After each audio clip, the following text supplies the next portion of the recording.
Bon, bonjour à tous, bienvenue ici alors à la Margelle. Pour ceux qui ne sont pas habitués, nous sommes ici dans un lieu de culte protestant réformé qui est implanté ici depuis plus de 30 ans. Et dans ce lieu, ça fait de nombreuses années que nous organisons des soirées de réflexion. Et ce soir, nous avons le plaisir d'accueillir Henri Quatrefages. Alors, il va prendre du temps pour se présenter, mais en quelques mots, Henri Quatrefages est un pailladin. Alors, pour ceux qui ne sont pas d'origine de Montpellier, la paillade, c'était le nom donné avant le nouveau quartier de la Mosson, et donc un habitant ici du Cru.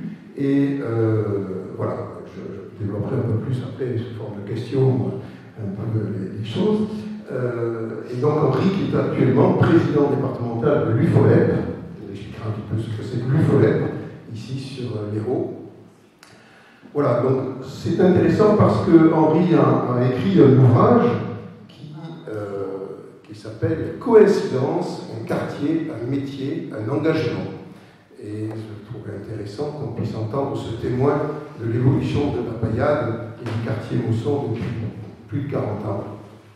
Voilà, donc je te laisse te présenter un petit peu plus et puis on va après. Eh bien, bonjour, merci beaucoup de l'invitation. D'une part, c'est une invitation très agréable, parce qu'avec Rosemarie, mon épouse, on a eu 150 mètres à pied à faire pour revenir à la Margelle. Qu'est-ce que ça fait du bien, comme ça? Donc, c'est très agréable. Le lieu de la Margelle aussi est un lieu important dans le quartier. Donc, je suis ravi d'être là, mais je suis impressionné. Je suis impressionné parce qu'il y a mes voisins proches. Donc, comment mentir toute impunité devant les voisins proches? Un vieux papa musulman était venu me voir à la maison, et donc on discutait. Et à la fin de la discussion, alors c'est la Margelle qui m'influence pour cette anecdote, il m'a dit, tu sais, on parlait du voisinage, et il m'a dit, le jour du jugement dernier, peut-être que ton père ne pourra rien faire, tes voisins peut-être. Donc les gars, je compte sur vous. Même si ma prestation est moyenne, je compte sur vous le moment venu. Donc, je suis impressionné parce qu'il y a des collègues avec qui j'ai siégé à la CAF, il y a des collègues avec qui je suis dans le conseil de quartier, Jean-Michel, donc je suis ravi. Il y a la petite Tuile avec qui j'étais à l'école avec la famille Tuile, donc ça m'impressionne. Il y a notre conseiller départemental, Rachid El-Mouden. Quelle fierté, Rachid, que tu aies abandonné ton fils au football pour venir nous rejoindre. Voilà. Et avec Rachid, comment dire, je dis aussi avec humour, on était en classe ensemble. On n'était pas tout à fait du même côté du bureau, mais on était en classe ensemble. Et quelle fierté, Rachid, que tu sois notre conseiller départemental, avec une histoire scolaire et un petit peu plus. Voilà pour le plaisir d'être avec vous. Alors effectivement, ce qui me vaut cet honneur, c'est un petit essai. Le mot de coïncidence, c'est moi qui l'ai imposé à l'éditeur, mais il a ajouté un quartier, un métier, un engagement. Donc effectivement, j'ai été amené à écrire ce petit essai, et le déclencheur de cet essai, c'est que je me trouvais au printemps 2018 dans l'amphithéâtre de Pierre-Vive. Monsieur le préfet avait réuni l'ensemble des institutions, l'ensemble des associations des quartiers populaires, parce qu'à la demande du gouvernement, il fallait faire le bilan de 40 années de politique de la ville. 2018 sonnait les 40 années de politique de la ville. Quand je parle de politique de la ville, vous savez de quoi je parle. Pas la politique de la ville de Montpellier, mais ce grand bazar, ce grand barnum qui a occupé l'ensemble des ministères, parce que la ville, après avoir été la solution, a été le problème. Pour vivre ensemble dans les grands ensembles. Et donc, la politique de la ville était censée, depuis 40 ans, améliorer le quartier, la vie de ses habitants, avec, pour moi, à l'origine de cette politique de la ville, les politiques d'éducation prioritaire, les ZEP. qui venait dans les UP, avec l'ensemble de ces dispositifs. Donc, je me trouve dans l'amphithéâtre de Pierreville. Il y a un ensemble d'amis, d'associations, que tu imagines, Rachid, et puis on se dit, oh là, Henri, c'est sûr, il va prendre la parole. Et Henri, il n'arrive pas à prendre la parole, parce que nous sommes au printemps 2018, et je me rends compte que cet anniversaire des politiques de la ville coïncide avec le fait que j'habite depuis 40 ans le quartier de la Paillade. Ça fait 40 ans que je suis investi dans le milieu associatif. 40 ans qu'à différentes places, je me suis occupé des écoles et de la scolarité. Et donc, je me suis dit qu'il était important, non pas que je retrace ma vie, mon œuvre durant ces 40 ans, ça n'aurait eu de l'intérêt que pour ma famille et mes amis, mais peut-être que j'avais la responsabilité de conduire une analyse de l'évolution de notre quartier à l'aube, et nous, peut-être ce sera la deuxième partie, Alain, de notre rencontre. André, ce n'est pas une conférence, parce que mon voisin que j'ai vu à sa fenêtre me dit, mais bien sûr que je le sais que tu fais une conférence. Non, c'est une rencontre. Voilà. Et donc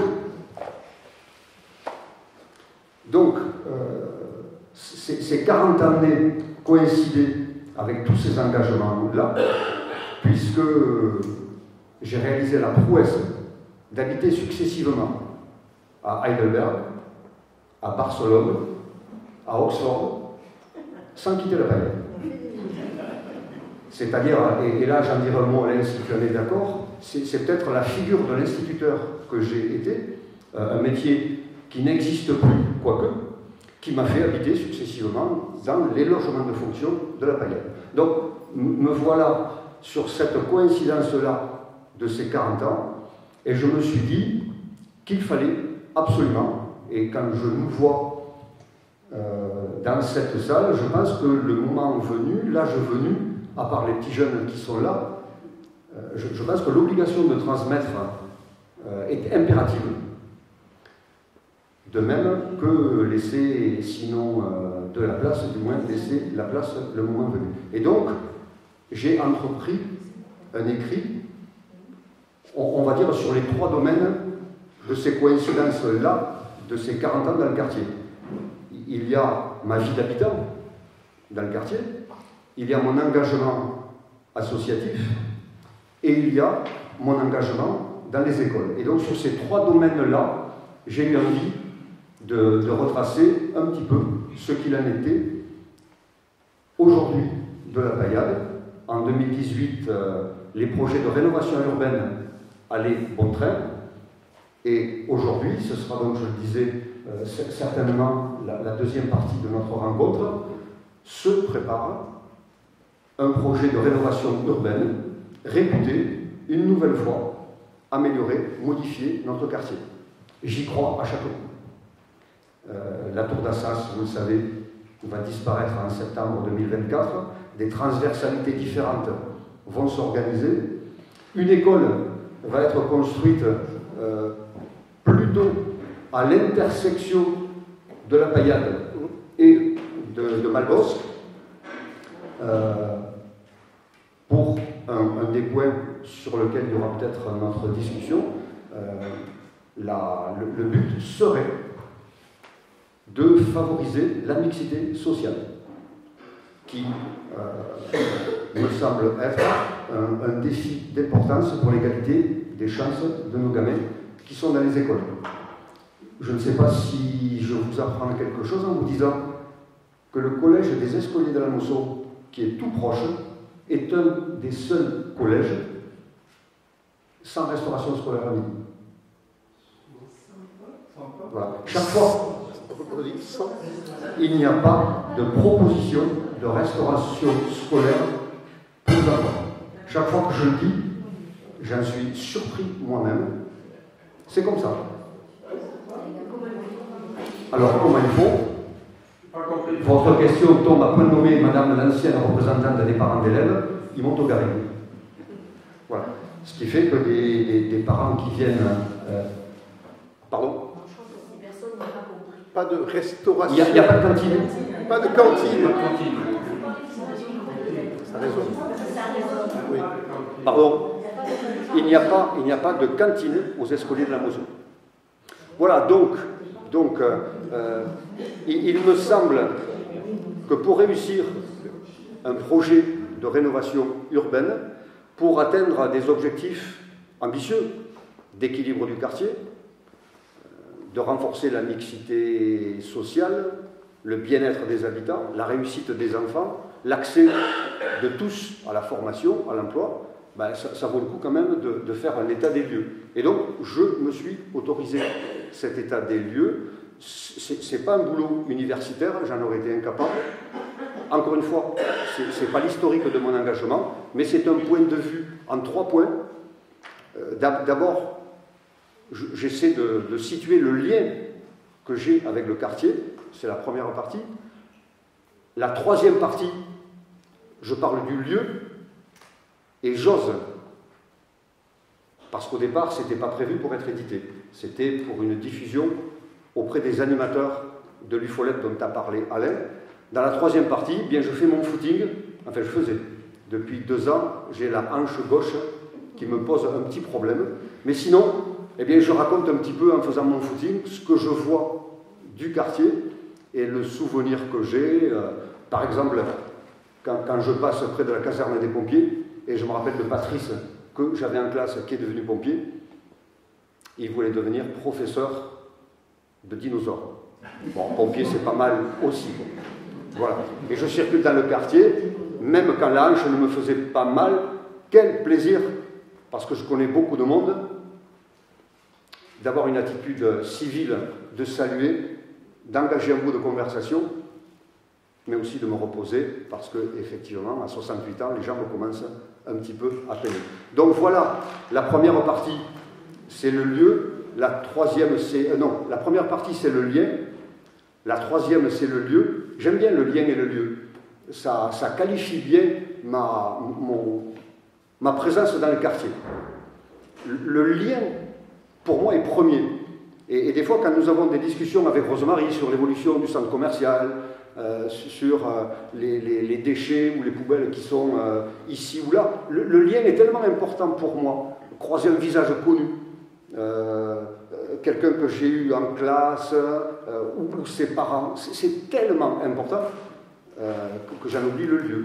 Mais le lieu et le lien, c'est important. Et d'ailleurs, vous le savez, ce qui relie le lien et le lieu, c'est l'I, L-I-E.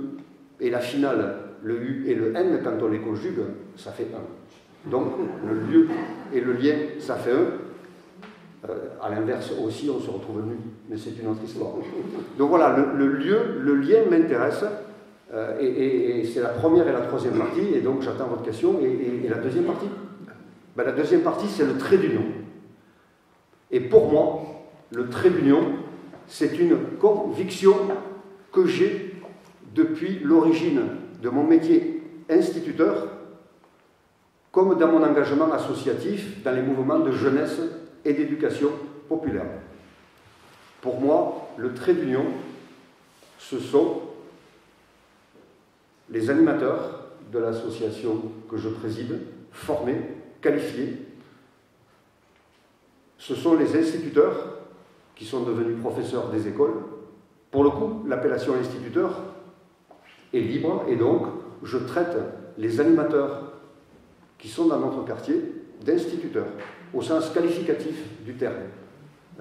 Et ça me semble une importance capitale, à l'heure où des millions d'euros, encore heureux, vont irradier notre quartier, ses bâtiments, ses voiries, pour un mieux vivre. Je pense que cette nécessité humaine d'animateurs, d'éducateurs qualifiés, formés au plus haut des niveaux, sont indispensables. L'avenir de notre quartier est là, parce que c'est un quartier jeune, c'est un quartier dynamique, mais nos enfants et nos jeunes de quartiers populaires ont besoin de l'éducation populaire et de ce rôle instituteur. L'instituteur, c'est celui qui permet de rentrer dans l'institution. À Célestin Freinet, un emblématique institut à qui on disait « C'est quoi une institution ?» Alors, on a des représentations très hautes et honorables. Il répondait, ben, c'est très simple. Quand, pour aller déjeuner à la cantine, les enfants se présentent devant le lavabo, il y a un seul robinet, une seule pierre de savon, ils s'organisent là tous les 8 pour aller se laver les mains, c'est une institution. Voilà, donc ces instituteurs qui, en choisissant le sport, comme Ali Follep, en faisant de l'aide de devoir, on a entendu tout à l'heure des enfants qui venaient ce soir faire leurs devoirs, qui ont choisi des activités culturelles, ces instituteurs-là, ces animateurs, nous sont indispensables partout, mais ici plus qu'ailleurs. Donc voilà un petit peu ce premier panorama. Et je vais le compléter. On va le compléter peut-être sous forme de questions ou des écrits.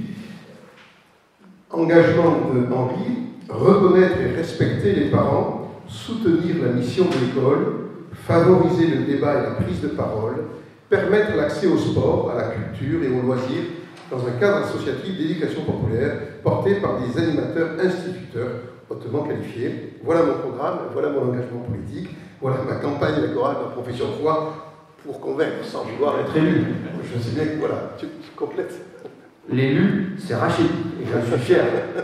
Moi, je n'ai jamais souhaité être un élu de la République, même si je trouve que c'est noble, mais c'est trop compliqué pour moi, Rachid.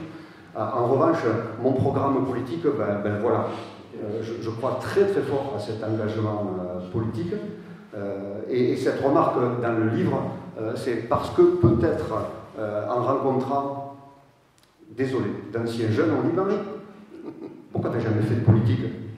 Je leur dis, ben, celle-là, elle est bien bonne. On en a toujours fait. Quand le soir, à la JPPN, le mercredi, ah oui, parce qu'il faut vous dire que quand j'étais instit au Ménestrel, jeune instit dans le quartier, il faut que je me rappelle qu'on revienne à la politique, vous m'y ferez penser. Mais donc, jeune instit à l'école des Ménestrels, tout à coup, l'idée m'est venue avec un collègue enseignant d'organiser une classe de neige au Ménestrel. Le village des Ménestrels, c'était la cité Phobos. L'école n'était jamais partie en classe de neige. On était en 1982, les ZEP venaient d'être créés, et donc j'ai postulé pour une classe de neige. La mairie nous a acceptés. On est parti 3 semaines en classe de neige. Il y avait notamment Habib Deshraoui, qui est maintenant le directeur d'Unisson et d'Arabesque. Il a appris à skier à 10 ans, lui, grâce à moi. Moi, j'ai appris à skier à 25, donc il ne se plaigne pas d'être dans un quartier populaire parce qu'il a appris à skier à Ramon et il y retourne. Donc, on est parti 3 semaines en classe de neige, sauf que Habib et ses copains, 2 ans après, en étant passés au collège, sont venus me voir à la sortie de l'école pour me dire, maître, on aimerait bien retourner au ski. Alors voilà aussi une autre de nos responsabilités d'instituteurs, d'animateurs, d'éducateurs. C'est bien beau de donner le goût dans un certain nombre d'activités, c'est bien beau les événements, mais l'éducation populaire, c'est l'inscription dans la durée. C'est aussi l'émergence de projets, et pas uniquement de consommation d'activités. L'éducation populaire, ce n'est pas l'opium du peuple pour que les jeunes se sentent bien, c'est au contraire à la fois avoir des citoyens éclairés, mais incommodes. Et donc, sur cette compulsion-là, j'avais les clés de l'école, on s'est réunis, et je leur ai dit, partir en classe de neige, mais pendant les vacances, je viens de me renseigner à l'UFOLEP, il faut créer une association.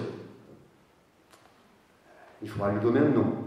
Alors c'est devenu AJPPN, Association Jeune Phobos Payade Nord. Et puis on a écrit les statuts, parce qu'on avait horreur des statuts types. Quelle honte les statuts types. On a écrit les statuts, et la JPPN a existé. Merci Rachid, elle existe toujours, elle a eu quelques difficultés, parce que ce sont les difficultés aussi actuelles de la vie associative, dont peut-être je reparlerai. Et donc cette association, je pense qu'elle a été matrice de beaucoup d'associations dans le quartier. Et quand je circulais dans le quartier, la plupart du temps, on m'interpellait pas pour me demander si cette année il y avait bien séjour au ski, si l'équipe de foot jouait, mais pour me dire, Henri, mercredi, il y a réunion, pendant 15 ans, et certaines peuvent témoigner, tous les mercredis soirs, de 17h30 à 18h, jusqu'à épuisement de l'ordre du jour, il y avait réunion. On a appris, par des conseillers jeunesse et éducation populaire qui ont disparu du terrain, on a appris que ça s'appelait l'Assemblée Générale Permanente. C'est-à-dire cette assemblée de jeunes autour du projet, autour du débat. À une certaine époque, je ne sais pas si tu te rappelles, Rachid, on avait dit plus les journalistes, parce qu'ils venaient nous voir. S'il y avait une voiture brûlée, s'il se passait un truc là. Et donc, ça a été une très très belle expérience dont certains me parlent encore avec émotion et qui est toujours d'actualité dans certains lieux de la Payade, ce lieu du débat. C'est essentiel. Si vous vous rappelez bien, je devais revenir à la politique. Et donc, quand on me dit pourquoi tu n'as jamais fait de politique, je leur dis mais ces réunions-là, c'était politique. On gérait le budget. On demandait des audiences ici ou là, au maire, au département, aux conseillers généraux à l'époque, Rachid, pour avoir des financements. Donc on faisait de la politique. On se serrait la main aussi tout le temps. C'est peut-être là qu'on a confondu mon rôle avec celui d'un futur élu. Simplement, il y avait cette habitude. Voilà, il y avait un bureau, il y avait un conseil d'administration, il y avait des assemblées générales. Quand j'ai passé la main, parce que c'était une association de jeunes, il y a eu plusieurs candidats. Je crois aussi que l'éducation populaire, je le dis dans ce lieu, a besoin à la fois de pratiquants et de croyants.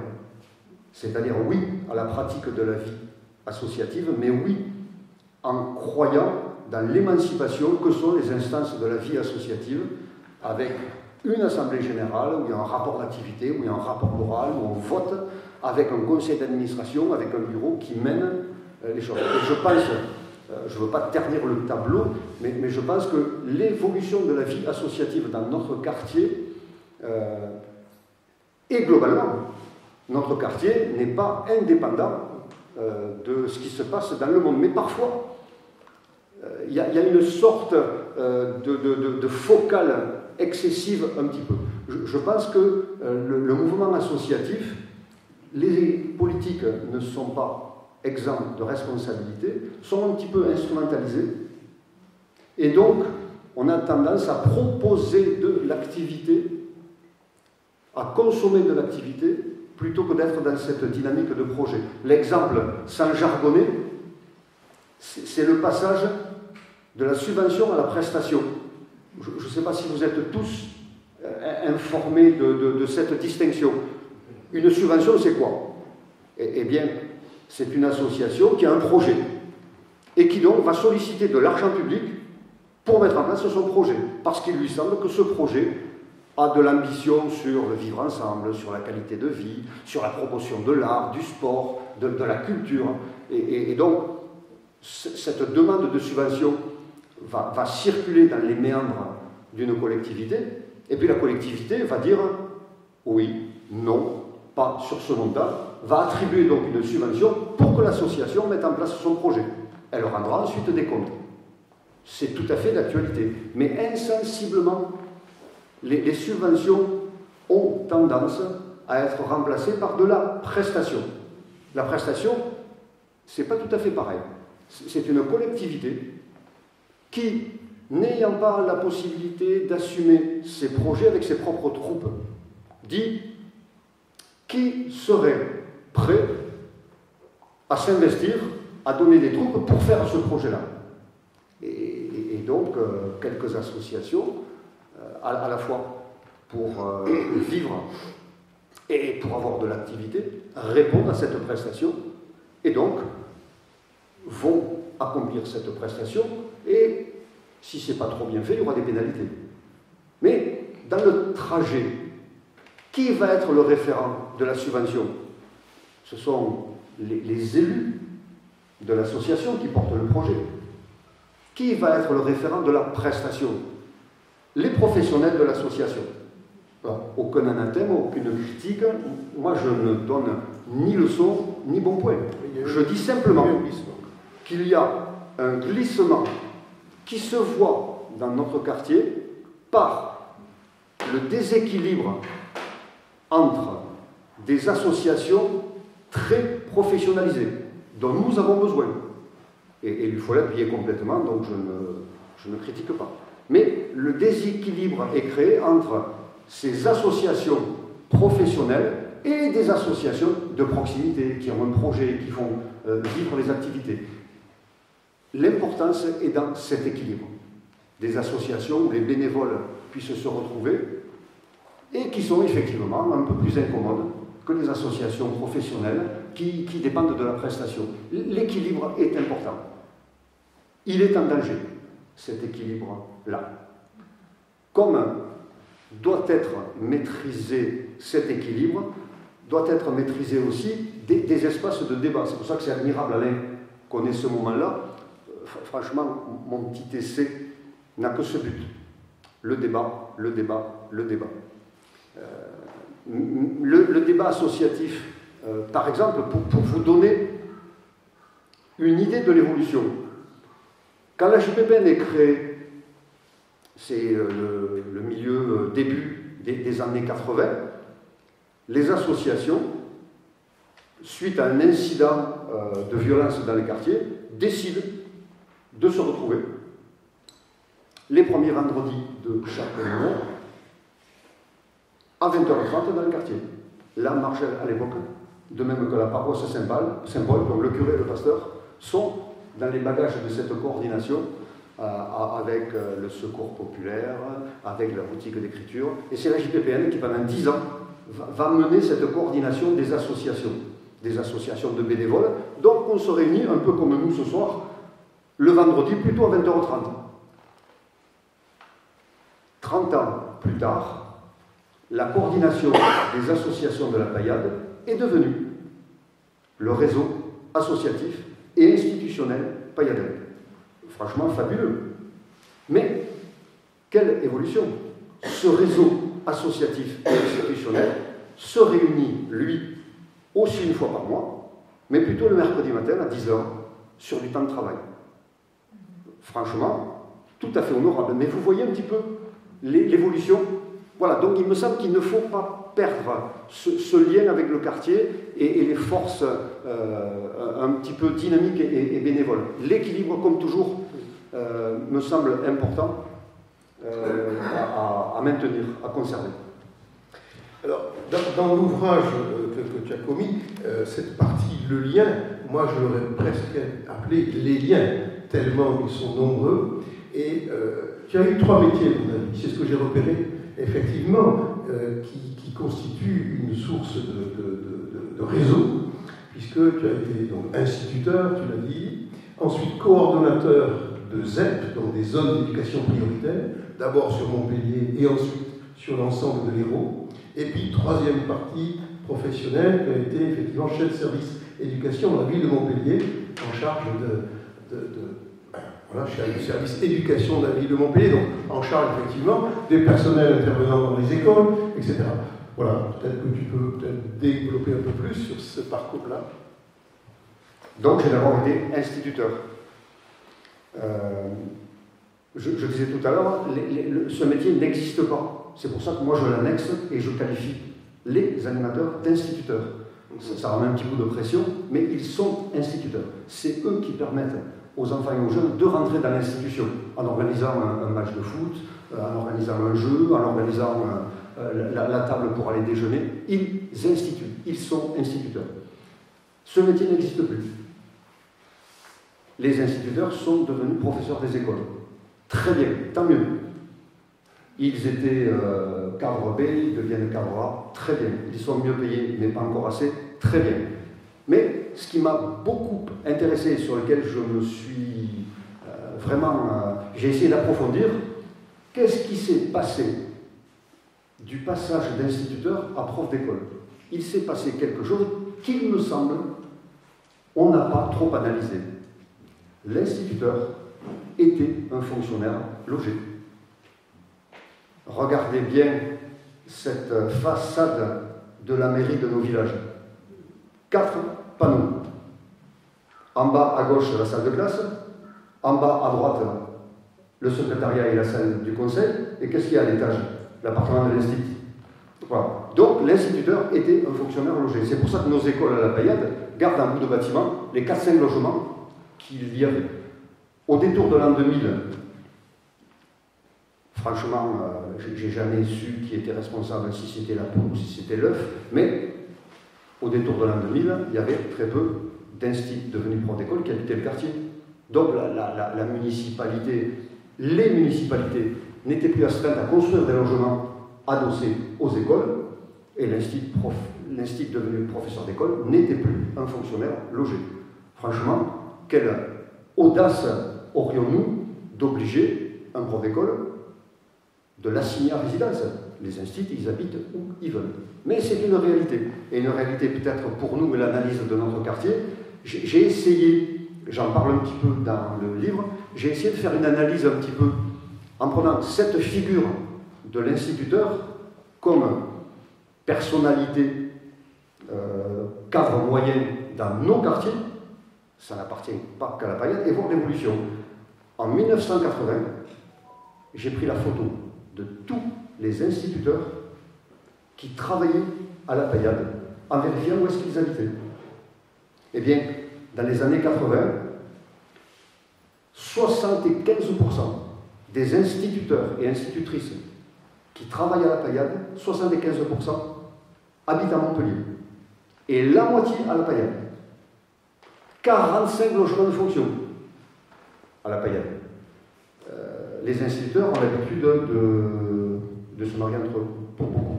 Donc 45 logements de fonction, près de 70 instituteurs et institutrices qui sont dans le quartier. Ce sont les années 80. Ils sont dans le quartier. Donc leurs enfants sont dans les écoles du quartier. Ils font les courses dans le quartier. Donc quand des parents sont absents du conseil d'école, ben, c'est facile de les croiser à Maxicop ou ailleurs. Je prends la même photo en 1990. Effondrement. Effondrement, c'est-à-dire que l'Institut est allé habiter à Saint-Georges, à Barbel, à Noriel, normal. C'est-à-dire qu'il y a cette émancipation-là.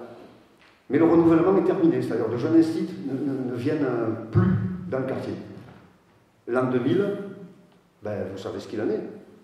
C'est-à-dire l'instituteur, comme beaucoup de nos concitoyens, choisissent le lieu de résidence en fonction de l'école où scolariser ses enfants. Ben, le quartier n'est pas très attractif.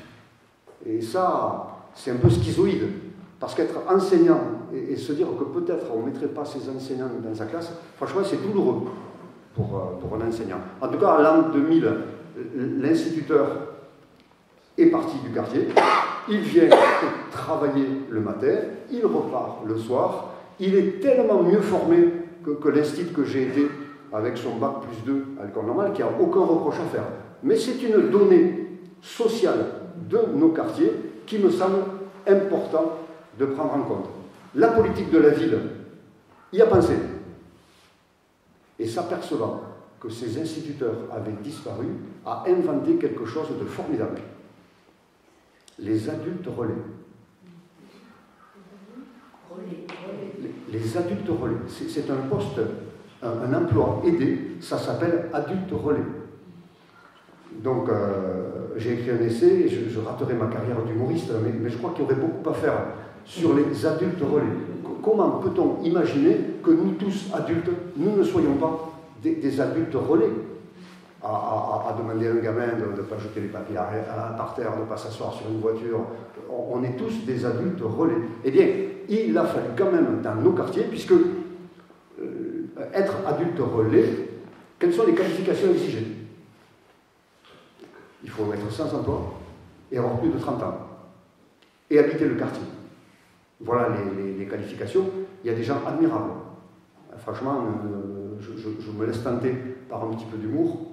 Retenez qu'il y a des gens exceptionnels qui sont des adultes relais. Mais quand même, je me souviens, à l'époque où j'étais, jusqu'après avoir été instituteur, comme le dit Alain, j'ai été chargé d'éducation prioritaire un petit peu sur le département, et je présente ce dispositif à Béziers.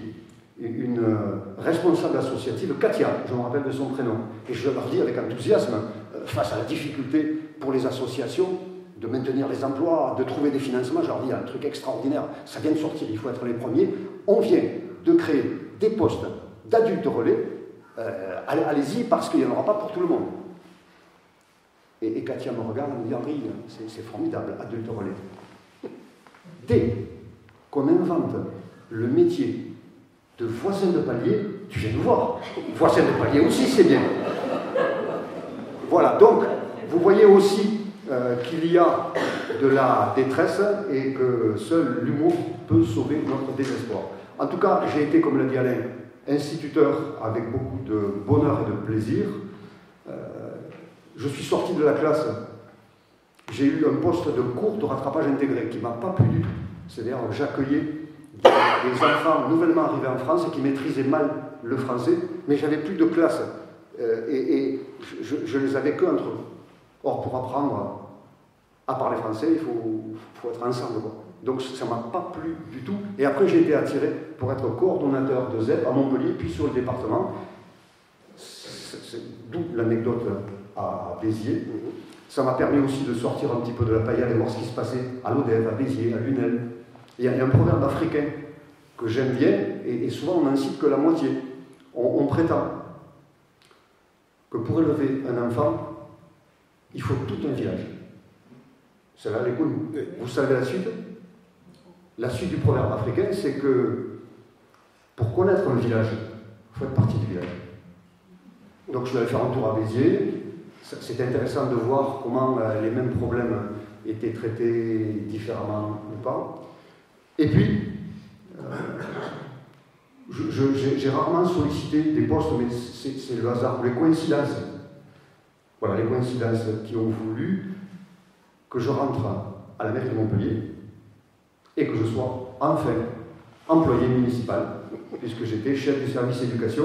Là, je crois que j'avais atteint mon niveau d'incompétence, puisque l'inscrit que j'étais s'est vu chef de service avec 400 ATSEM, 400 agents d'entretien, 400 animateurs. Donc, ça faisait beaucoup.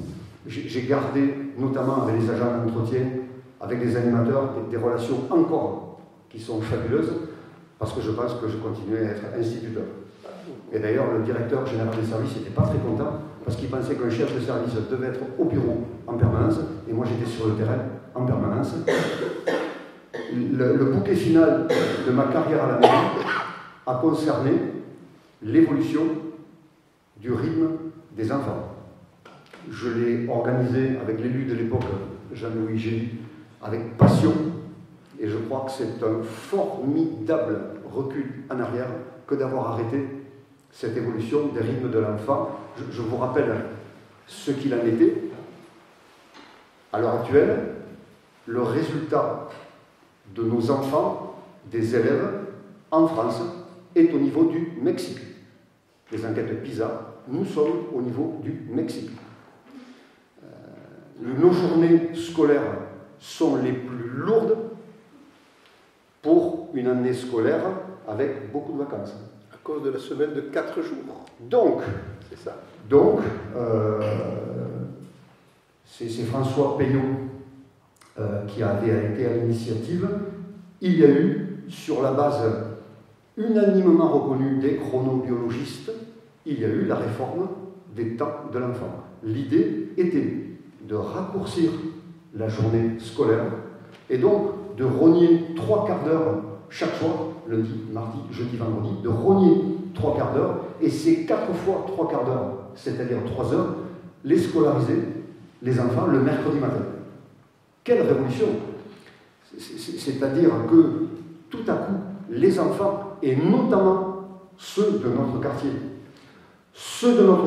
et notamment ceux qui sont en CP, qui apprennent à lire et à écrire, pas qu'au CP, mais qui apprennent aussi à lire et à écrire, quelle satisfaction et quelle prouesse pour eux d'être scolarisés en continuité lundi, mardi, mercredi, jeudi, vendredi, et de pouvoir étaler sur ces 5 matinées les apprentissages. Ensuite, terminer leur journée scolaire à 16h30. À 16h, puisque ça finissait à moins le quart. Et avoir 2 heures d'activité éducative gratuite. Ça a été fabuleux. Tout n'était pas réussi, et on a un petit peu trop vite jeté le projet avec les enfants qui en profitaient. Franchement, il y a eu près de 3 années de prouesse là-dessus. Ma fierté, c'est que nous avions pratiquement réussi à rompre avec la plus grande inégalité scolaire les devoirs à la maison. On avait presque réussi. Avec l'aide des parents et des enfants, les enseignants avaient accepté, et dans la plupart des écoles, il y avait 2 soirs des devoirs, 2 soirs que des activités. Et les gamins rentraient les soirs d'activité sans devoir à faire à la maison. Ça a été extraordinaire, plus un accès aux activités de loisirs avec un vrai projet, puisque 2 heures de temps, ça voulait dire 1h30 d'activité. Je ne vais peut-être pas raconter complètement l'histoire, mais donc ce projet, pour faire vite, les services de l'État ont annoncé, et certains se sont fait élire sur cette idée-là, que tous ceux qui voudraient revenir en arrière pourraient. Et donc, on est revenu en arrière.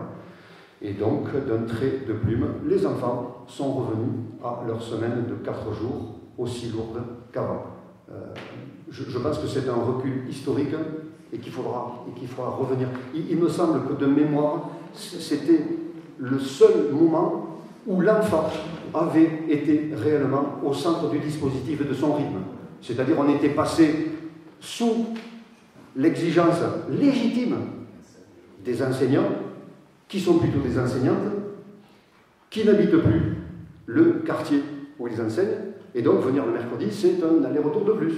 Eh ben oui, on était passé là-dessus. Pour les parents, c'était un petit peu compliqué. On avait mené une série de rencontres avec les associations, avec les enseignants, avec les parents. On avait oublié une seule chose dont j'ai honte en nous regardant. J'avais oublié la réunion avec les grands-parents. Oui, parce qu'ils payaient cash. Le mardi soir, certains n'avaient plus les petits-enfants parce que le mercredi, il y avait l'école. Et ça, derrière l'anecdote, c'est pas aussi innocent que ça, quoi.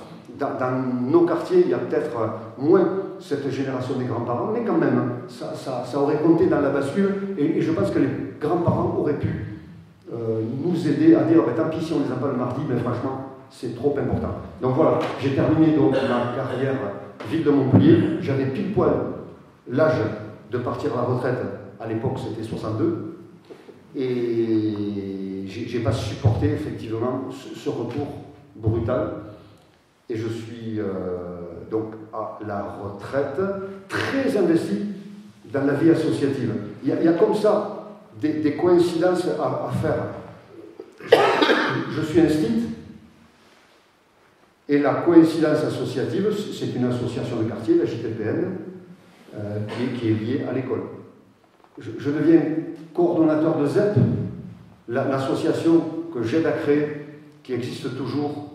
C'est une association professionnelle, défi sur la formation et l'insertion.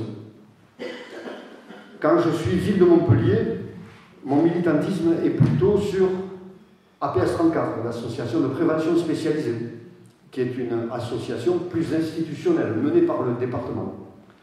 À l'heure actuelle, je suis donc président de l'UFOLEP au niveau du département. Alors l'UFOLEP, son sigle sans la naphtaline. Union française des œuvres laïques. Alors des fois je fais semblant de me tromper. C'est d'éducation physique, mais des fois je me trompe, je dis d'éducation populaire. Mais en vrai, c'est l'Union française des œuvres laïques d'éducation physique. C'est donc un mouvement sportif d'éducation populaire. C'est les deux. On peut y pratiquer plein d'activités. Dans l'Hérault, c'est la gym, c'est la GRS, c'est le foot à 7, à 11 et le futsal, c'est le cyclo. Mais c'est aussi le air golf. C'est un gars qui est prof de tennis et prof de golf. Et il trouvait regrettable que les enfants et les jeunes de milieu populaire ne puissent pas aller sur le green. Le green, c'est là où la pelouse est tondue sévère. Oui. Et donc il a inventé une approche avec une raquette. Et quand on est sur le green, on range la raquette, on prend le putter et on y va. Donc il a eu cette idée géniale, il est monté à Paris voir la fédération de tennis. Il s'était bien habillé, il était content de lui, mais la fédération de tennis, il a dit franchement ça ne nous intéresse pas. Il est venu à l'UFOLEP, on lui a dit fabuleux, c'est bien, on va y aller. Voilà, donc l'UFOLEP, c'est ça. Et pour terminer cette séquence-là, je suis, je le disais André et Daniel, pris par des engagements associatifs et c'est difficile de trouver des relais pour la présidence, pour la vie statutaire. Le bénévolat et l'engagement a changé de forme en 40 ans. Je vois un petit peu les évolutions et donc je suis, parce que je ne pouvais pas le refuser à vide, je suis au CA d'Unisson, parce que c'est une belle et extraordinaire machine. Je ne sais pas si vous le savez, mais Unisson, en haut de la Payade, c'est le support du festival arabesque, l'art du monde arabe, avec un festival chaque année qui est extraordinaire, et il vient de créer une magnifique salle, et cette salle s'appelle l'art et public, la République. L'art et public, la République. Voilà. Donc ça nous appelle. Sur la Payade Nord. Sur la Payade Nord, parce que la Payade, c'est la Payade. Georges Flash a essayé de nous appeler ça la mousson, c'est la Payade. Très bien, bonne transition, puisque du coup, effectivement, Henri, dans sa première partie, parle des liens, et on vient de les évoquer. Et puis il y a cette réunion où il évoque un certain nombre de figures qu'il a rencontrées, élèves devenus adultes, et qui effectivement témoignent de leur évolution personnelle et professionnelle. Et puis tu arrives sur le lieu. Alors, le troisième chapitre s'appelle le lieu. Et là aussi, j'aurais envie de dire, mais pourquoi pas les lieux? Et question, les lieux, parce que la Payade, aujourd'hui, ce n'est pas une entité unique et homogène, loin s'en faut, et loin de là. Et on a bien des Payades, on a bien des quartiers, on a bien des secteurs, des territoires différents, occupés différemment. Et voilà, est-ce que tu peux nous évoquer effectivement ce qu'évoquent aujourd'hui ces lieux entre la Payade Nord, le quartier des Garrigues, du lac des Garrigues, le quartier du centre, le quartier des Halles de la Payade, le quartier Pierre-Vive, qui est en marge de la Payade, mais dont il est effectivement souhaité qu'il y ait des liens, le quartier Malbosse, qui est tout à fait aussi proche. Voilà, donc la Payade. Pardon? Il y a la Valsière aussi. La Valsière, oui. Ah, je ne le citais pas. À l'époque, je suivais beaucoup de mémoires de recherche. Oui. Parce que notre quartier populaire, réputé sous-scolarisé, avec des gens populaires qui ne sont pas trop allés à l'université, en revanche, quel marchepied d'émancipation universitaire. Tous les universitaires veulent faire leur stage à la Payade, qu'ils soient allés faire STAPS, en sociaux, à l'IRTS, de toutes parts, on veut venir faire son mémoire à la Payade. Et donc j'en ai suivi une quantité pas possible, et tous commencent par une description affolante du quartier. C'est la misère, c'est la délinquance. Et selon les dossiers, il y a 50 000 habitants, ou il y en a 30 000, ou il y en a 25 000. C'est étonnant. Donc, effectivement, les liens, le quartier, les quartiers. Il y a, comment dire, comme dit Machin, que je cite dans mon livre, chaque terme a une unité de sens. Donc, effectivement, la Payade existe. Il me semble qu'il y a la Payade qui existe dans son unité de sens. Après, la Payade, elle a une existence politique. Et certains que j'ai déjà cités, mais que je ne citerai pas, un certain Georges F., maoïste dans sa jeunesse, a toujours pensé que le bon nom traduisait la bonne réalité. Du coup, changeons le nom, on va changer la réalité. Tant qu'à faire. Donc, la Payade va s'appeler la Mosson. Voilà.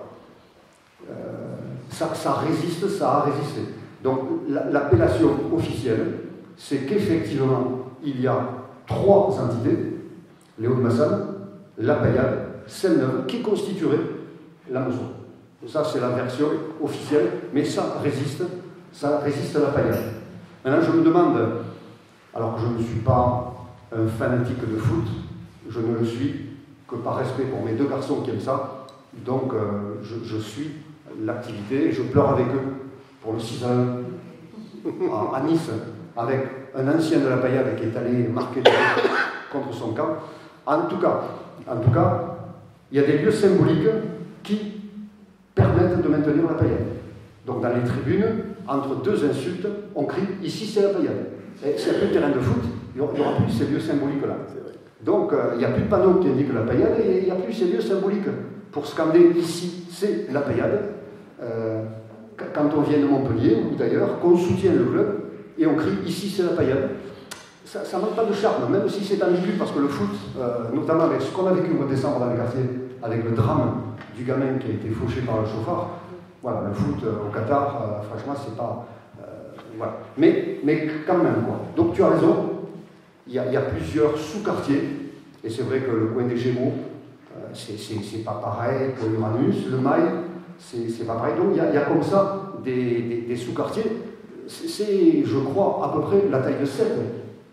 Donc effectivement, la paillade, il y a plusieurs quartiers. Quand je la décris, quand je suis loin, donc pas comme avec vous, et que je peux mentir en toute impunité, je dis que la paillade, il y a d'abord la plaine,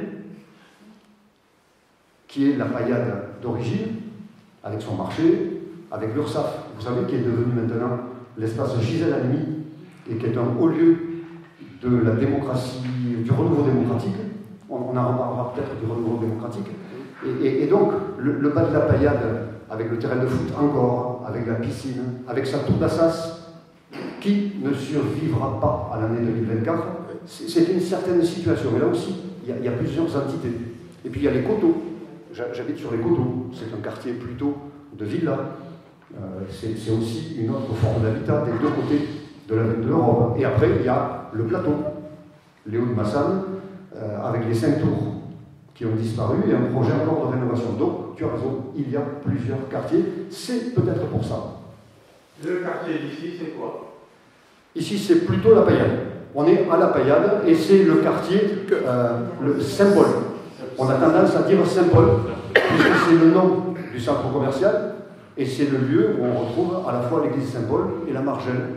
Donc, c'est plutôt le quartier Saint-Paul, avec un centre commercial. Là aussi, c'est un regret par rapport à l'évolution du quartier et éventuellement la rénovation. Le centre commercial Saint-Paul est complètement isolé. Pour aller à Saint-Paul, c'est compliqué, quand on ne connaît pas. Voilà. Donc il y avait l'ambition à l'époque de l'ouvrir un petit peu pour avoir un boulevard un petit peu plus ouvert sur le quartier. Donc on est à Saint-Paul. Voilà pour les quartiers.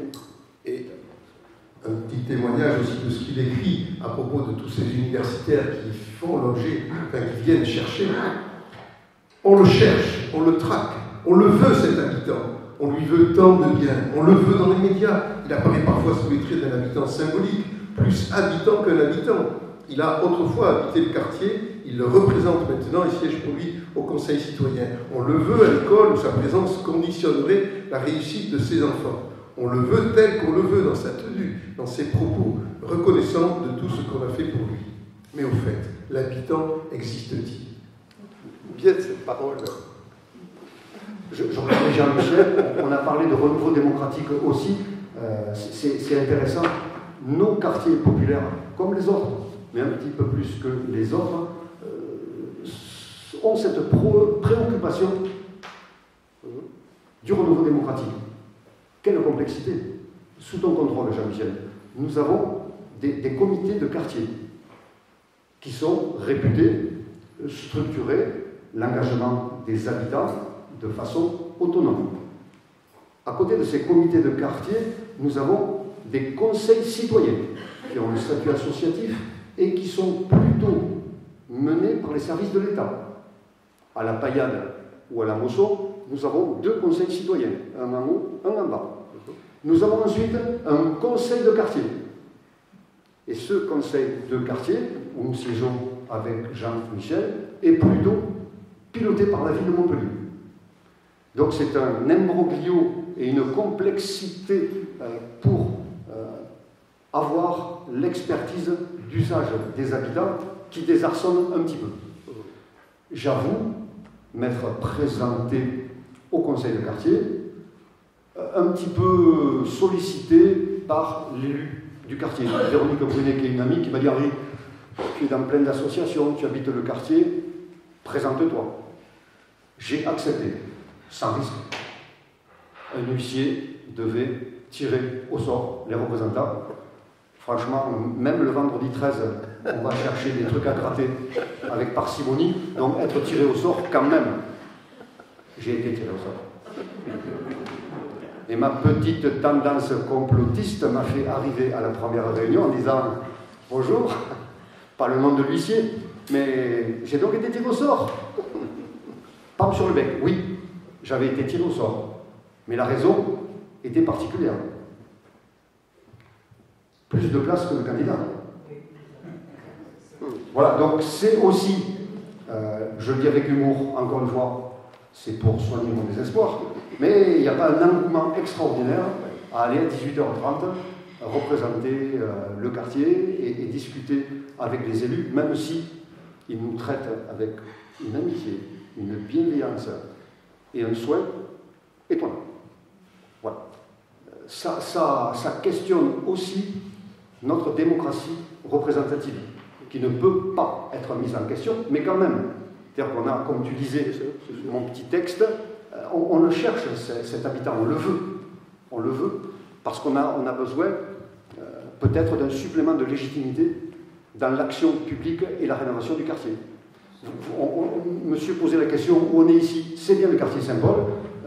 J'ai assisté dans les locaux du Escolier de la Mosson à la réunion des commerçants face à la rénovation. C'était très tendu, parce que ces commerçants, effectivement, aimeraient être mieux associés au projet, ne savent pas trop ce qu'ils vont devenir, est-ce qu'ils vont être expulsés, est-ce qu'ils pourront se réinstaller. Donc la rénovation urbaine, elle est douloureuse. J'ai, comme vous, mais à une autre place, vécu la destruction de la cité Phobos. Il y a encore des traumatismes, ce n'est pas vous qui me démentirez, dans les familles. C'est-à-dire, on peut pointer du doigt la difficulté de vivre, l'insalubrité des bâtiments, on peut pointer des bailleurs indignes, mais on oublie parfois les solidarités qui se créent et qui ensuite se détruisent quand un bâtiment est détruit et qu'il faut aller habiter ailleurs. Donc c'est très très très complexe. Oui. Oui, et d'ailleurs, tout à l'heure je vous passerai un diaporama, il est beaucoup trop long, mais je vous donnerai quelques diapos qui présentent les évolutions envisagées sur le quartier de la Paillade, puisque donc il y a vraiment une rénovation d'ampleur très importante sur ce quartier pour les 20 ans qui viennent. Voilà. Et effectivement, ce que dit Henri est important, et on voit bien, nous, dans les services sociaux, je travaille au département de l'Hérault, qu'effectivement, les familles sont inquiètes quand on leur parle de destruction ou de relogement, parce que ça veut dire perte de repères, perte de réseau, perte de relations, et qu'effectivement, c'est pas simple à gérer. Donc, au-delà de l'aspect bâtimentaire, quand il s'agit de raser un bâtiment pour en reconstruire un autre, la question, c'est aussi la question de ces pertes de repères pour toutes ces familles qui habitent là depuis des années. Et sur la Paillade, c'est quand même 25 000 habitants qui sont concernés. Alors, comment on fait avec la tour d'Assas, parce que c'est prévu de la démolir? Alors, il ne resterait à la tour d'Assas, elle est presque vide, que 8 appartements occupés. Oui. Voilà. Et il n'y a que 8 appartements, c'est-à-dire les gens ont été relogés. Donc ce sera moins douloureux que la cité Phobos, où là, tout d'un coup, il y a eu brutalement les familles qui ont dû partir et qui avaient eu une interdiction d'être sur le quartier de la Paillade. Donc ça a été difficile pour beaucoup de familles, même si certaines ont réussi à revenir, ça a été très très très compliqué. On a cité Pierre-Vive aussi. Pierre-Vive, j'avais beaucoup d'espoir dans l'arrivée de ce quartier qui, paraît-il, devait désenclaver et nous permettre de circuler à l'intérieur. Or, notre avenue de l'Europe a été coupée. Il y a un pôle-levis presque qui permet de rentrer, et c'est un petit peu infernal. Donc, ça n'a pas été à la hauteur de notre espérance. J'ai vu construire Pierre-Vive, et je pensais qu'effectivement, il y aurait cette possibilité de rentrer et de faire le lien avec l'hôtel du département. C'est un peu raté. Par contre, je ne peux pas manquer. Vous savez pourquoi ça s'appelle Pierre-Vive?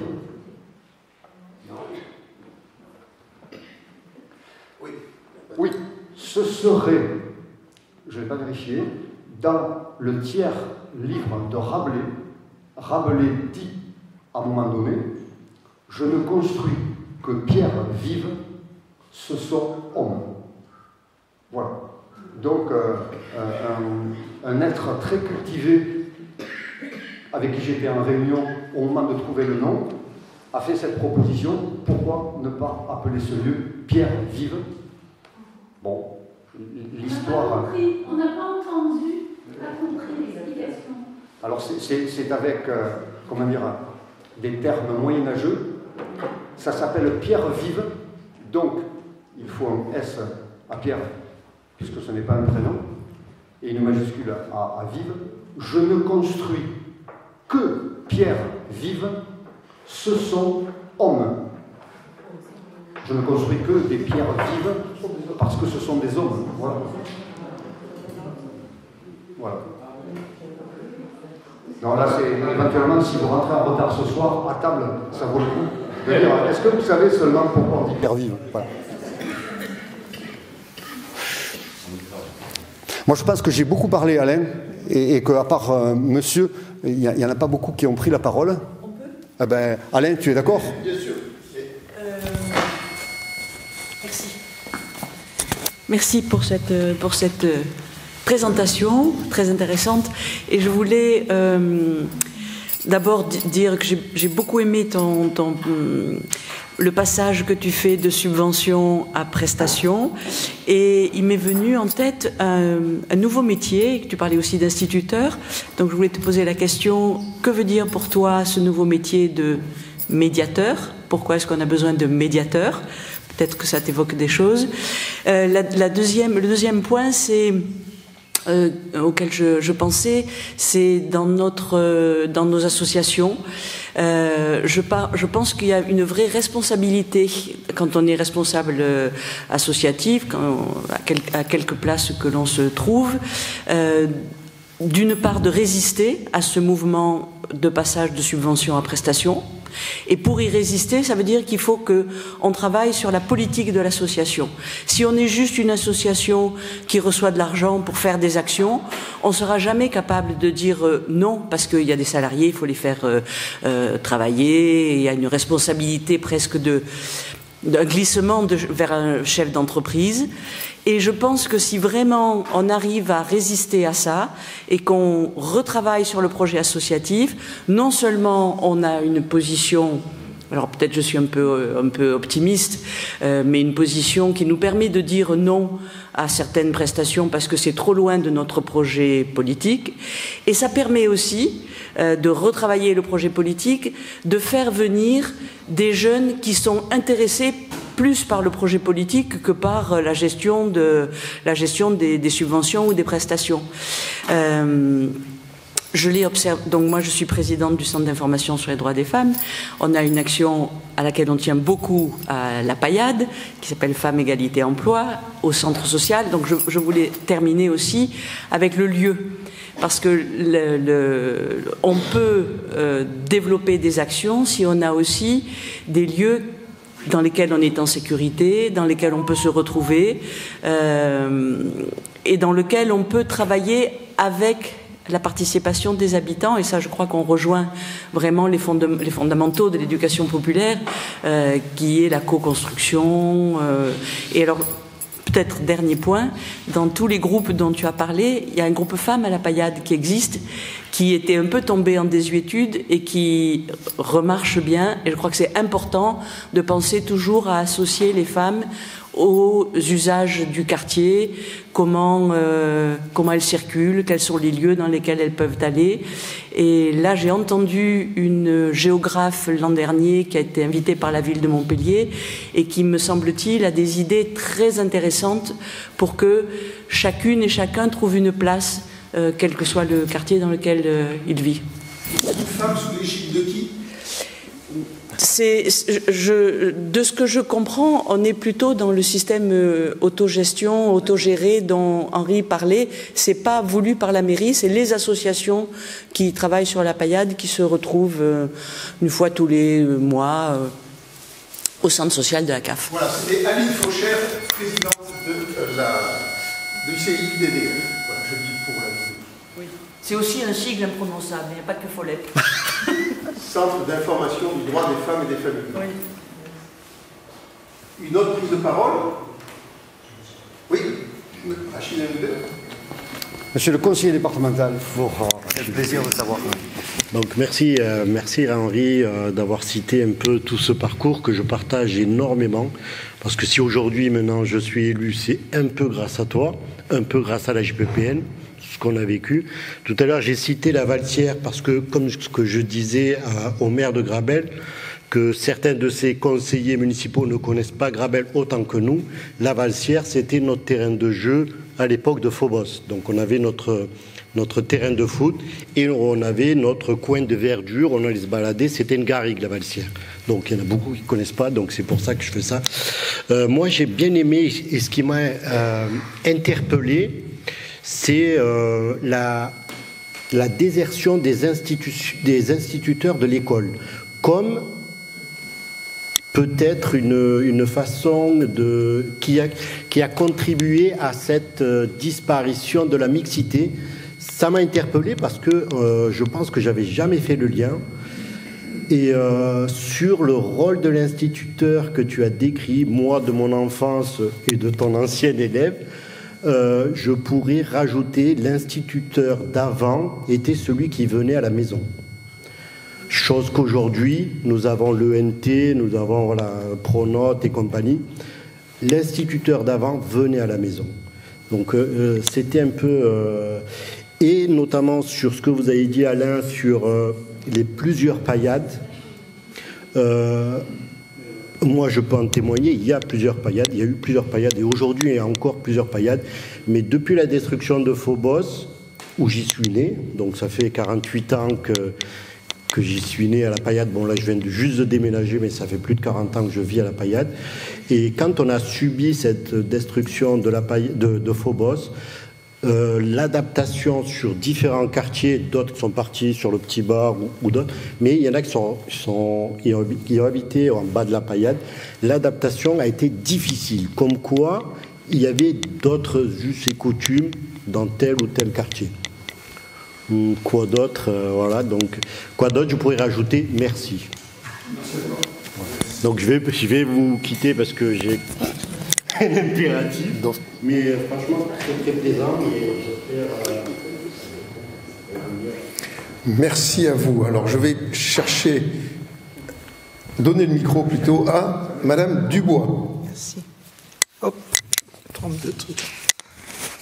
Voilà, moi j'ai été nommée à la paillade en 83, en arrivant à Montpellier, au collège des Escoliers de la Mosson, où personne de mes collègues ne voulait aller, parce que c'était le pire de l'académie, qui avait le plus fort taux de redoublants, d'échecs, d'orientation négative, enfin bon. Et moi j'y suis restée 6 ans, et je me suis vraiment régalée. Il y avait une conseillère d'orientation. Et il y avait la cantine encore à l'époque. Et il y avait des profs là qui croyaient à leur boulot et qui tenaient le coup parce qu'ils étaient solidaires entre eux. Il y avait une bonne ambiance, ils se soutenaient et ça c'était formidable. Et moi j'ai des très bons souvenirs, presque je me sentais... J'ai débordé même de mon boulot. J'allais aux réunions avec les assistants sociaux, je m'intéressais à ce qui se passait au niveau social à la paillade parce que ça fait un tout. Et on était presque militants en étant ici. Hein, et on croyait à la promotion des enfants. Voilà. Et puis, il y a eu un virage. Et alors, ça m'a fait penser à ce que vous avez dit là, mais j'ai peut-être pas tout bien compris. C'est en 90 à peu près que vous situez que les instituteurs sont devenus profs d'école et ne résidaient plus à l'école? C'est l'année 2000 qui a été la barrière. Ah, 2000. Et les instituts pouvaient devenir profs d'école en passant un concours. Oui. Alors, moi, j'ai senti un changement en 90. Tout à fait vrai. Hein, voilà. Pour les gens, l'école, c'était la promotion sociale. Ils y croyaient. Moi, 20 ans après, les gamins qui étaient devenus grands me disaient « Madame, vous savez, maintenant, je fais ça et ça. » Voilà. Et en 90, il y a quelque chose qui a cassé. Moi, j'ai fait le lien, mais je ne suis pas sociologue, ni historienne, ni rien du tout, avec l'arrivée de la drogue et les mères qui étaient affolées et qui demandaient un petit peu aux islamistes, on va dire, d'aider un peu à tenir tous ces jeunes dont on ne savait plus quoi faire. Voilà. Et là, il y a eu un virage. Il y a eu un virage au niveau idéologique. Il y a eu et je sais que les profs m'avaient dit, tu vois, là, il y a eu quelque chose qui s'est passé, c'est plus comme avant. Et alors après, moi, j'ai travaillé dans d'autres quartiers de la ville. Je suis revenue à la Paillade à la fin de ma carrière au collège de Selle-Neuve. C'était pas pareil, hein, c'était le bas de la Paillade. Mais il n'y avait plus du tout la même mentalité. Les profs, c'était pas des gens sur qui on pouvait compter pour les jeunes et qui vous amèneraient à une promotion sociale. C'était presque des... Voilà, on ne peut pas trop faire confiance. Et ça a été cassé, quoi, ce climat de confiance, de les aider à promouvoir leur vie, tout ça, ça a été cassé. Alors voilà. Je crois que vous avez tout à fait raison. Et je regrette. Et ouais. Et on n'a pas pu récupérer après, hein. C'était difficile. Oui. Une autre parole. Et d'autres, Alain, pour la soirée de demain soir. Oui, bonsoir à tous. Moi, c'est Jean-Michel. Donc, je voulais parler un peu du renouveau démocratique. Je partage avec Jacques. En fait, c'est sous l'impulsion de Monsieur le maire, contrairement à l'ancien, qui était mais pas trop visiblement la paillade. Et je pense que voilà, le nouveau, il a dit non, mais il y a un challenge à faire et on va changer les choses. Donc, renouveau démocratique, on est allé chercher les gens qui étaient très très avancés au niveau associatif. Jacques, des gens qui étaient impliqués dans l'associatif plutôt que tirer des gens au sort, des gens qui tiraient au sort et qui en fait partaient assez vite. Alors, parce qu'on a une vraie difficulté à garder les gens qui s'impliquent. Bon, on a des gens formidables comme Jacques, mais il n'y en a pas 50.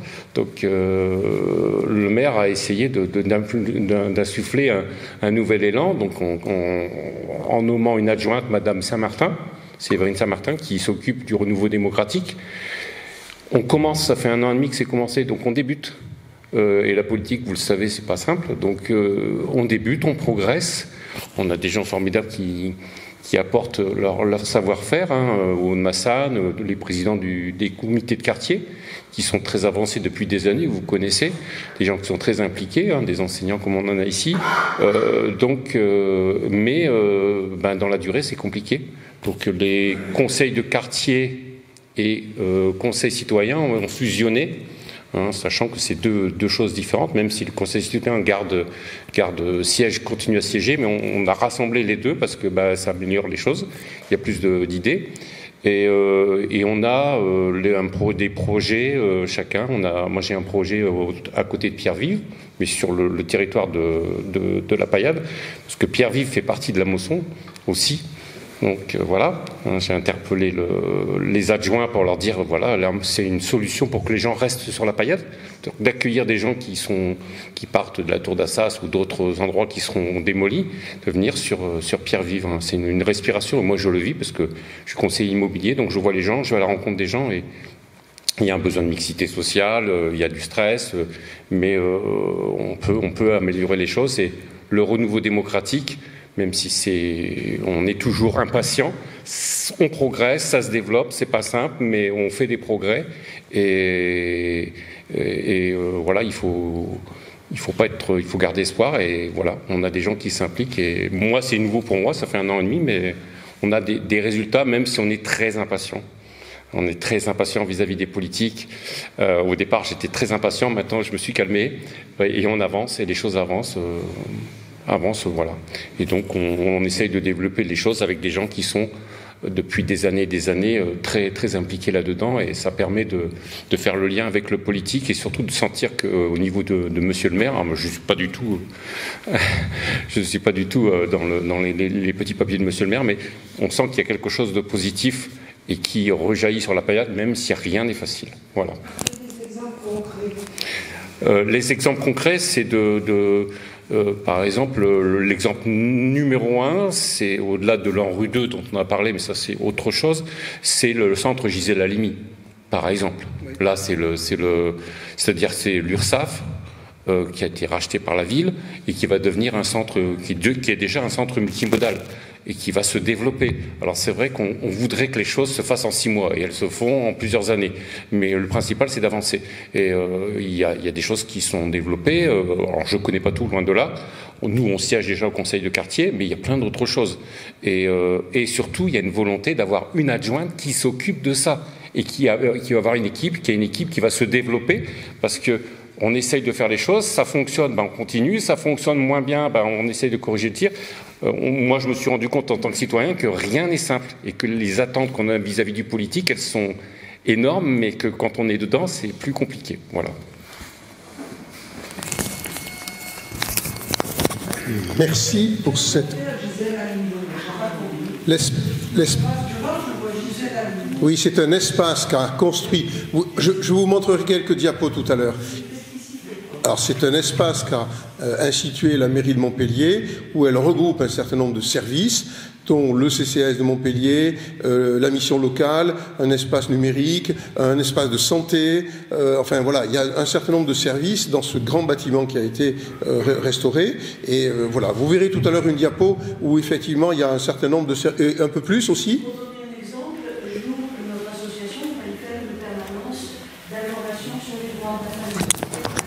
Les deux.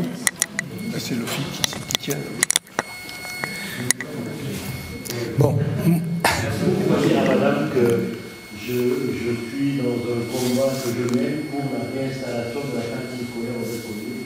Avec lui, je suis très volontaire pour faire avancer le collège. Apparemment, c'est pas assez d'élèves.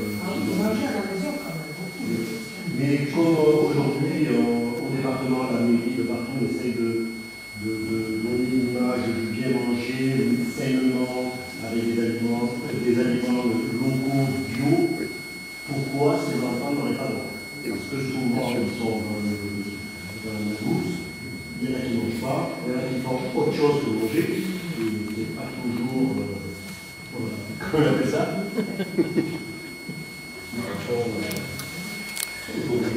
Donc voilà, c'est l'un des combats que j'essaie de mener, surtout que la cantine aujourd'hui est quasiment pas.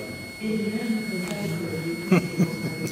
Mais oui, c'est bien. Si les femmes à la maison, les mamans ne peuvent pas faire des professionnels avec elles. Tout à fait. Pour l'émancipation des femmes, donc au lieu de passer leur temps à aller au marché, acheter des courses et accueillir l'enfant à la maison, là, elles auront peut-être la possibilité d'aller travailler, déjà d'aller se former avec les associations ou les activités. Voilà, ce que là, vous me dire que vous avez cité la cantine, et j'espère qu'on associera justement l'ensemble pour ce débat avec les parents d'élèves. Merci, monsieur Miguel. La parole à Jean-Claude. Je voudrais revenir sur l'évolution de la Payade. Cette évolution, semble-t-il, ne va pas tout à fait dans le bon sens. Alors, comment expliquez-vous la différence d'il y a 40 ans et ce qu'elle est devenue aujourd'hui? Et que faudrait-il faire pour rétablir la situation? Alors, je rapporte le micro à Henri. Voilà, la soirée commence. J'ai été trop bavard parce que vous avez dit des choses essentielles par rapport à mon bavardage, quoi. Votre question, la dernière question, elle est là essentielle. Si on est là, on attire un certain nombre de constats. Quelle peut être l'évolution, quoi. Si on était un meeting électoral, je vous dirais, monsieur, votez pour moi. Et l'avenir sera radieux. Sauf que c'est pas le cas. C'est pas le cas. On est là, des citoyens. Il y a un constat d'une évolution de notre quartier. Encore une fois, notre quartier évolue comme beaucoup de quartiers en France. La difficulté s'accroît. Des populations qui s'émancipent, et encore heureux, sans citer de nom. Moi, j'ai d'anciens élèves, par exemple, qui venaient me voir quand j'étais au service éducation pour me dire, Henri, je ne veux pas que mon gosse soit scolarisé à la paillade, il faut que tu me donnes un coup de main. Comment je fais pour pas qu'il soit scolarisé à la paillade? Alors, je disais, article 1, tu veux le mieux pour tes enfants, il n'y a personne qui peut te critiquer de vouloir le mieux pour tes enfants. Mais le fait que tu aies une ambition de scolariser, c'est gagné. Voilà, qu'il soit à la paillade ou ailleurs, tu te préoccupes de sa scolarité, c'est gagné. Maintenant, voilà les règles du jeu. Les règles du jeu, effectivement, si tu as un boulot qui te fait passer par le plan des 4 seigneurs, eh ben, dis que c'est plus commode. Si tu as une nounou qui habite ailleurs, voilà comment se font les dérogations. Donc il y a dans notre quartier une difficulté avec la représentation des écoles. Il y a dans le renouvellement qui a été la richesse du quartier, ce sont des populations de plus en plus en difficulté qui viennent dans le quartier. C'est une réalité. Il y a des prouesses associatives pour les accompagner, mais c'est une réalité. Comment on modifie la manœuvre? Je vous ai parlé tout à l'heure de cette école qui serait intermédiaire entre la paillade et Malbosc, et qui, parce qu'il y a de nouveaux bâtiments, parce que dans la rénovation urbaine, des logements devraient être attribués à des agents hospitaliers. Est-ce qu'ils vont avoir confiance dans cette nouvelle école? Il y a malheureusement le syndrome du collège Malbosc, dit Rabelais. Vous vous souvenez ce qui s'est passé avec les parents d'élèves du Petit Bar? Quand le collège de Malbosc, dit Rabelais, a été créé, le principal du collège a dit « Moi, je veux des quotas. Je veux 3 tiers. Je veux 1 tiers d'enfants qui viennent du Petit Bar, 1 tiers de Malbosc, 1 tiers de la paillade. C'est la condition pour que les enfants vivent ensemble et que ça se passe bien. » Il a tenu. Puis, il partait à la retraite au moment où Malbosc grossissait, et les parents de Malbosc, qui avaient le collège sur le pas de leur porte, voulaient que leur gosse aille à Malbosc. C'est d'une évidence. Du coup, les services académiques et du département, les services administratifs, donc, qui ne faisaient pas de politique, ont dit que les gosses de la paillade retournent aux Escoliers, que ceux du Petit Bar retournent à la SCAS, et on accueillera les gamins de Malbosc. C'était une logique administrative. Malheureusement, les enfants de la paillade sont revenus tranquillement dans leur collège.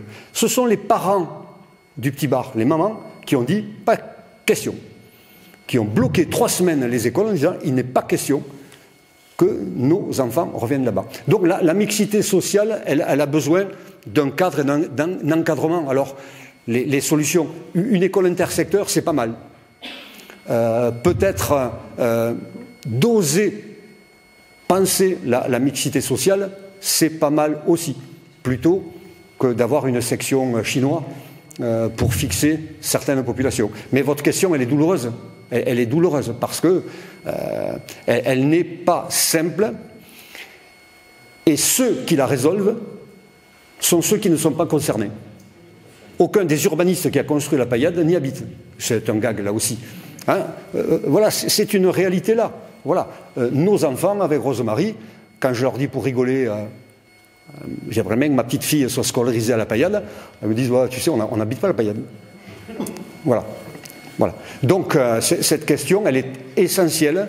C'est une prise de tête pour les élus, parce qu'il y a cette ambition. Mais quand j'étais, moi, politique de la ville ou mairie de Montpellier, je le dis dans mon bouquin, de temps en temps, habiter la paillade, c'est pas simple. Parce que vous avez 2 types d'attitudes dans les réunions officielles. Vous avez une commisération pathétique et bienveillante en disant « les pauvres à la paillade ». Je suis à la paillade, j'ai mes gosses dans le collège, pourquoi tu nous traites comme ça? Ou bien de l'autre côté, l'enfer, c'est impossible. Or, regardons-nous, enfin, tous ceux qui sont de la paillade, c'est pas monolithique aussi. Donc, je pense qu'il faut avoir de l'espoir, ça va pas être facile, notamment, encore une fois, je suis arrivé sur le lien très très fort, et sur le lieu avec un petit peu de retard. Notre paillade n'est pas ouverte. Pour aller à Juvignac de la paillade, il faut passer par Pézenas.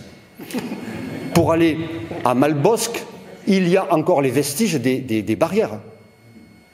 Et pour aller à Grabel, je dis Grabels d'habitude, on évite la Paillade. Donc la Paillade n'est pas ouverte. Donc je disais à Jean-Michel, Pierre-Vive, j'espérais que ça désenclave, ça ne désenclave pas. Donc votre question, elle est douloureuse. Elle est douloureuse. Elle est douloureuse. J'ai noté plein de trucs, mais je ne sais pas. Il y a quelque chose qui... Pardon. Oui, excusez-moi, pour Pierre-Vive, là, vous trouvez que c'est un échec, j'y veux peu, mais il y a plein d'enfants de la Paillade qui vont à Pierre-Vive le mercredi, et les mamans sont ravies. Le parvis est un bonheur. Quand je pars tard... Alors la médiathèque, c'est très fréquenté, et c'est un vrai bonheur. Le parvis, ça vit magnifiquement. Je parlais du lieu, c'est-à-dire que quand ça a été créé, l'ambition, c'était qu'on coupait l'avenue de l'Europe et qu'on détournait tout le flot pour irradier cet endroit-là. Et ce n'est pas le cas. Hein, c'est un cul-de-sac, en gros. C'est que ça. Mais sinon, je suis d'accord avec vous. Pierre-Vive, moi, j'adore le bâtiment. Et à l'intérieur, c'est d'une beauté.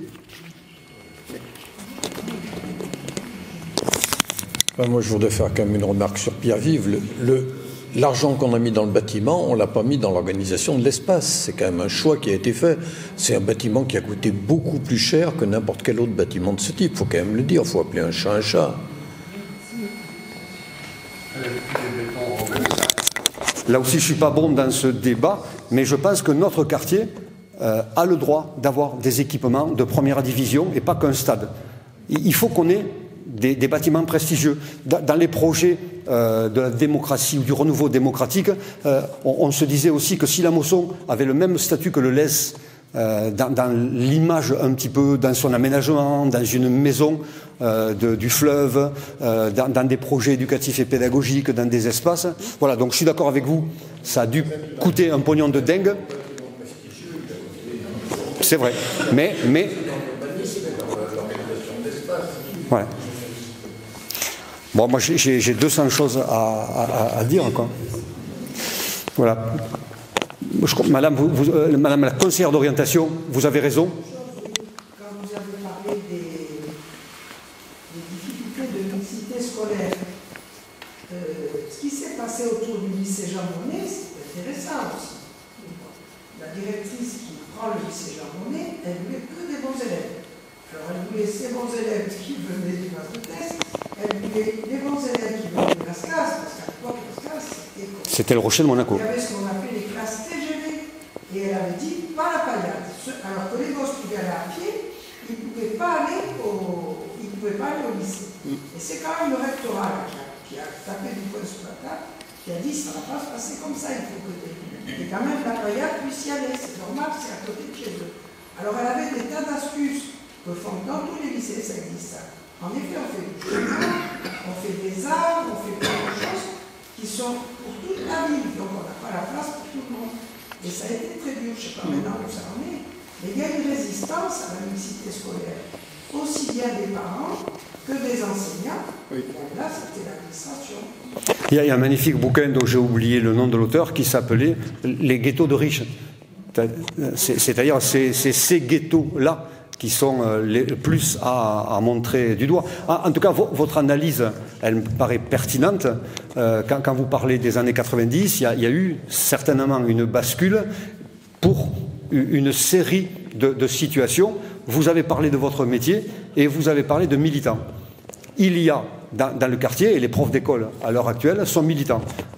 Or, le militant n'a aucun statut. Vous savez qu'il y a le statut de salarié, il y a le statut de bénévole, il y a même le statut de volontaire. Militant, ça n'existe pas.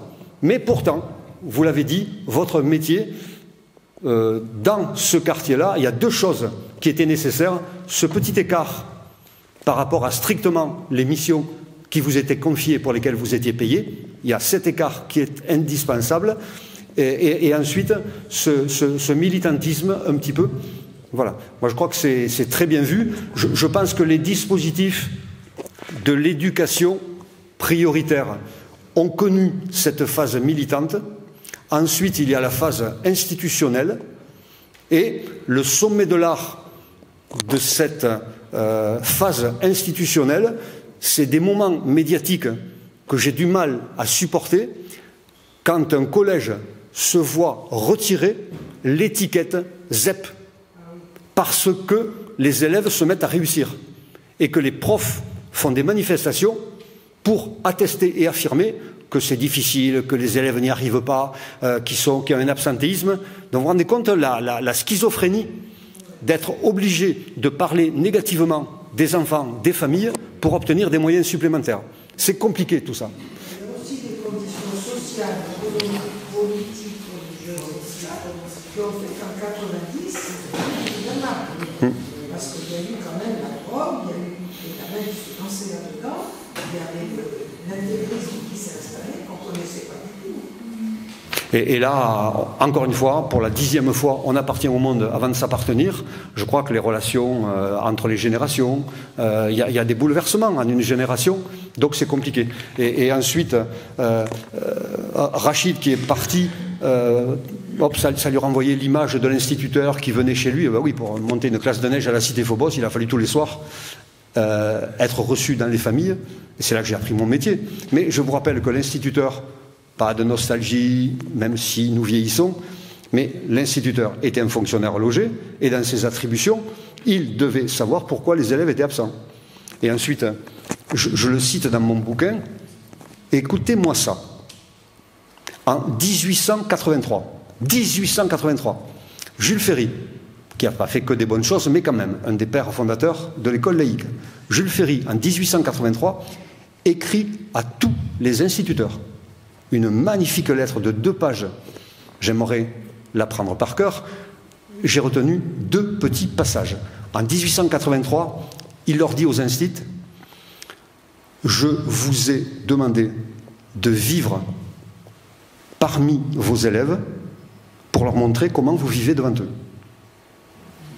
Et ensuite, il ajoute, c'est plus en dehors de l'école que dans la classe que vous jugerez de l'effet de votre enseignement. En 1883. Donc, nous tous, adultes, instituteurs ou pas, quand on montre du doigt une jeunesse qui dévie, eh ben, ça nous revient en boomerang, quoi. On a la pleine responsabilité. Et ensuite, Aline, je ne peux qu'être d'accord avec toi. Je pense que les mouvements d'éducation populaire doivent soutenir les opprimés en restant agressifs vis-à-vis de ceux qui les oppriment. C'est une base de notre fonctionnement, tout comme avoir des citoyens éclairés mais incommodes. Si on oublie cette agressivité contre ceux, écrit de toutes les façons ceux qui les oppriment, on faillit à notre mission. Et il y a autre chose qui est liée à... Je vais le raconter par le détour de l'UFOLEP. À l'UFOLEP, pour pouvoir faire des rencontres sportives, parce que ça existe, on n'est pas contre les rencontres sportives. Donc au foot, en GRS, en gym, il y a des podiums, on se rencontre. Et donc, pour avoir le droit de faire de la compétition ensemble, il faut avoir une licence. Il faut adhérer à l'UFOLEP et avoir une licence. Mais on a énormément développé le sociosport, des activités non compétitives. Mais on veut que ceux qui pratiquent ces activités aient aussi une licence. Et tout à coup, on se pose une question qu'on ne se posait plus, l'adhésion. Il faut adhérer. Et adhérer à quoi? Eh bien, tout à coup, il faut l'expliciter. Donc, dans nos associations, adhérer, voilà, on prend une adhésion, c'est pas un service, c'est pas une prestation, c'est une adhésion. Et ceux qui ne l'avaient pas compris sont ceux qui, pendant le confinement, ont demandé le remboursement de leur adhésion. Ah non, on peut demander le remboursement des cours qui n'ont pas eu lieu, mais l'adhésion. Voilà. Et je pense là aussi qu'il faut remettre l'ouvrage sur le métier. Voilà. Savoir définir l'ambition politique qui fait association et le présenter à ceux qui veulent adhérer. Il y a une magnifique association sur la paillette, Tininan. Ce sont des femmes du quartier et qui savent, je crois, conjuguer un militantisme de bénévoles local avec des professionnels très très forts. Voilà. Pour finir sur les instituteurs, parce que vous l'avez senti, c'est ma passion, pour clore toute tentative de dire que je suis nostalgique, ça a été la conclusion d'un petit travail que j'avais fait universitaire. En fait, il faut vivre avec son temps. L'instituteur, devenu prof d'école, a rejoint ses cousins des professions sanitaires et sociales. L'instituteur avait besoin de la proximité avec ses élèves et les parents. Le prof d'école, comme ses cousins, travailleurs sociaux ou du monde médical, a besoin de cette distance entre l'espace de travail, l'espace professionnel et l'espace privé. C'est une réalité sociale de notre temps. Il faut faire avec, plutôt que de lutter contre, c'est une réalité. En même temps, et ce sera ma conclusion, Alain, en même temps pour nous tous, et franchement j'admire votre patience, mais le temps est une donnée qui nous met le bazar. C'est-à-dire il y a une accélération monumentale du temps, et dans un même espace de temps, et c'est la folie pour les profs d'école, là où ils mettaient une chose, ils en mettent 10. Donc ils arrivent le matin à l'école à toute vitesse après avoir subi les embouteillages, ils se garent là où ils peuvent, ils commencent à la classe, à la récréation il y a des coups de fil, il y a des réunions à préparer, entre midi et deux avec le sandwich il y a une commission éducative, après il faut repartir en classe, pendant la récréation il faut prévoir le lendemain, le soir à toute vitesse il y a une réunion avec les collègues avant de rentrer chez soi pour récupérer ses gosses dans les embouteillages.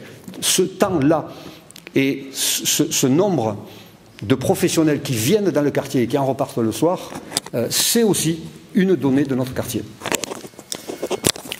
Je crois qu'on peut remercier largement Henri Quatrefages pour son témoignage. En tout cas, on a été grandement beaucoup appris de cette expérience personnelle et en tant que citoyen habitant de la Paillade.